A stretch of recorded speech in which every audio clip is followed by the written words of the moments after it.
And this is a series that's going to be near and dear to my heart, Andre, as we get ready to start on Tal'Darim Altar. I think it's near and dear to me and Ben's heart at this point. This is like me versus Ben. Me too, man. Wait, why? Because it's like Ben's... It's Gosu versus Ben's Razor. Player against my player. That's how it is. Ben, let's go, bro. So I don't have to ask what's your prediction for Ice cream! He gonna take it! Ice cream all the way. Ice cream. Why did he choose his name as Ice Cream? He must love ice cream, man. Well, come on. I mean, everyone loves ice cream. Just like everyone breathes oxygen doesn't mean they're going to name their name Oxygen. But nobody really, really likes oxygen to name themselves Oxygen. That's not true. If you go hiking up like Pikes Peak in Colorado, they have like flavored air. Did you know that? They have flavored oxygen. Oh, yeah. They have that in Vegas. Breathe it and taste it. Yeah. What would Gretorp flavored oxygen? Sensual. Arousing. Arousing. It'd be titillating. That's all I know. It'd be a soft mist that brushes against your face, and you're like, oh. And like it's good for your skin. All of a sudden, you have like Asian genetics because Asians have like ridiculously good skin. Yes, it'd actually be like I don't know if you saw Prometheus, but it would break down your DNA and then re-evolve into my DNA. Yeah. That's exactly what it would be. I didn't watch Prometheus, and now I certainly won't. Oh, no, it was absolutely fantastic. It was probably one of the best. I'm not even kidding. It's best movies of 2012. Is that what it is? I'm not even kidding. It was. No, it wasn't. No, it was, dude. Oh, my God. Whatever. We will settle this later on. Check out. Wait, you saw Prometheus? No, I haven't. So don't say it. It was definitely the best movie of 2012 so far. Okay. I'll keep that in consideration. Easily. You know, Andre, one of the best players in 2012 that's been going under the radar is Beasty Cutie, the green Terran in the top left. Beasty Cutie, the reason why I say he's one of the best players undiscovered is because he's been overshadowed by players like Cass and Happy, both from Team Empire. Even his teammate Violet. A lot of people say the Empire's such a great team, but who talks about Beasty Cutie? Not enough people. But he's up against another Korean who also doesn't get enough love. He was tearing up Play Him dailies since 3-4 months ago, and he's been an absolute force. His name is Ice Cream, formerly Illusion, from Team It's Gosu. Used to be on Team OGS. Now, it is weird that he calls himself Ice Cream, yet it's Illusion. He has the name Gosu Illusion. And in the name, apparently on our overlay, it says Illusion, so... We're just going to go with it. Illusion or Ice Cream? We're going to go with Illusion. Okay. We're just going to go with it. All right. So, Andre, you're the coach. Have you had any time familiarizing yourself with him? Unfortunately, do you know anything about his play style at all, or how? What is your feelings of the acquisition of Illusion on It's Gosu? You know, we were able to actually test him out a little bit. Obviously, Illusion is a very talented player. He showed a really wide range of different styles, which was really cool. I think that's what really grabbed our attention. Obviously, he's had a couple of results here and there. But his styles when he actually practiced, he went to, macro games. He showed us his macro. He showed us his aggression. He was very good at aggression. And overall, just really good. Sometimes it was just decision-making. He was superior in decision-making, which is also really cool to see. So those are the things that we actually took into consideration. He was just an overall really great player, and obviously we took him. Yeah, and I think Illusion, what's really cool is that he's a lot like Hart.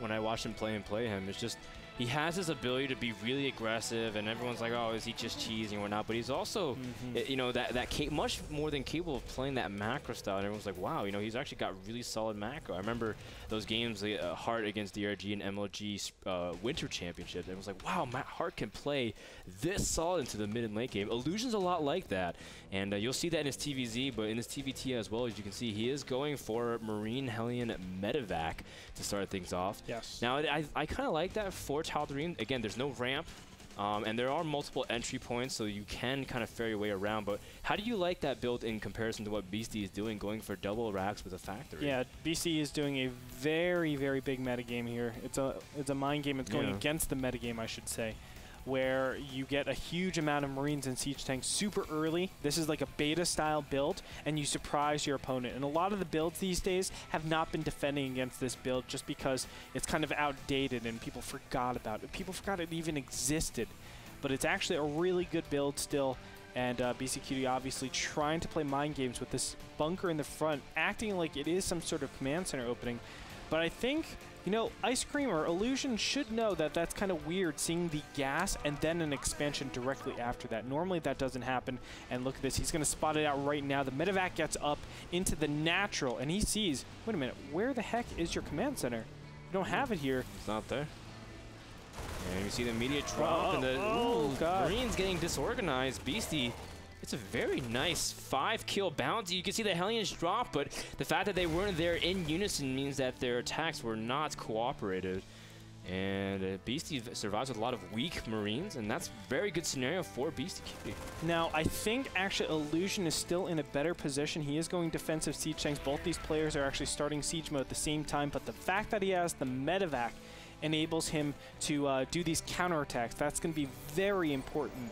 And all Illusion has to do at this point is put down some siege tanks, make sure they're in good position, get the Viking to spot out, maybe even move the starport all the way over and try to defend this very, very harshly while counterattacking. But I think using this medevac to actually come back here is probably not the best situation.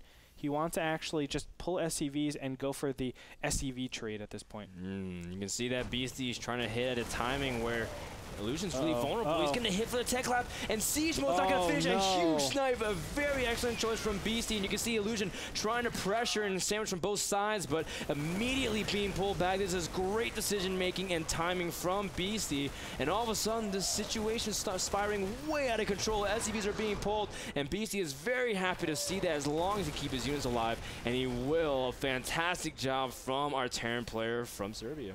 Oh, yeah, and you know, I think Beasty Cutie is super far ahead now that he has siege mode against his opponent. His opponent has still to remake his tech labs, and then as soon as that happens, 100 seconds before siege mode is even up, there's no way that he can actually do anything about this. He's losing units left and right. Yeah, obviously this is not going good for Illusion. It's looking like it's going to lose first game, man.